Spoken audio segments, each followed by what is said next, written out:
কোটা সংস্কার আন্দোলনের নামে নাশকতার একাধিক মামলায় বিএনপির স্থায়ী কমিটির সদস্য ও সাবেক মন্ত্রী আমির খসরু মাহমুদ চৌধুরী সহ বিএনপি জামায়াতের ২,২০০ নেতাকর্মীর জামিন মঞ্জুর করেছেন আদালত।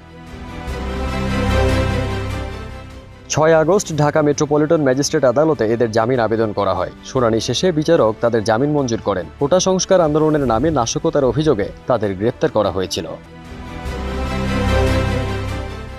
এছাড়া বিএনপির স্থায়ী কমিটির সদস্য নজরুল ইসলাম খান, সিনিয়র যুগ্ম মহাসচিব রুহুল কবির রিজভী, জামায়াতে ইসলামের সেক্রেটারি জেনারেল মিয়া গোলাম পরওয়ার, বিএনপি চেয়ারপারসনের বিশেষ সহকারী শামসুর রহমান ওরফে শিমুল বিশ্বাস, ঢাকা মহানগর উত্তর বিএনপির আহ্বায়ক সাইফুল আলম নীরব, দক্ষিণের আহ্বায়ক রফিকুল ইসলাম মজনু, ১২ দলের সমন্বয়ক সৈয়দ এহসানুল হুদা, বিএনপির প্রচার সম্পাদক সুলতান সালাউদ্দিন টুকু, ঢাকা মহানগর উত্তরের সদস্য সচিব আমিনুল হক, বিএনপির যুগ্ম মহাসচিব শহীদ উদ্দিন চৌধুরী অ্যানি, বাংলাদেশ জাতীয় পার্টির সভাপতি ও সাবেক সংসদ সদস্য ব্যারিস্টার আন্দালিব রহমান পার্থ, গণ অধিকার পরিষদের সভাপতি ও ডাকসুর সাবেক ভিপি নুরুল হক নূর জামিন লাভ করেছেন। এ বিষয়ে বিএনপির আইনজীবী সৈয়দ জয়নুল আবেদিন মেজবা বলেন, বিএনপি নেতা আমির খসরু মাহমুদ চৌধুরী, নজরুল ইসলাম খান, রুহুল কবির রিজভী সহ নেতাকর্মীদের জামিন আবেদন করি। আদালত শুনানি শেষে তাদের জামিন মঞ্জুর করেন।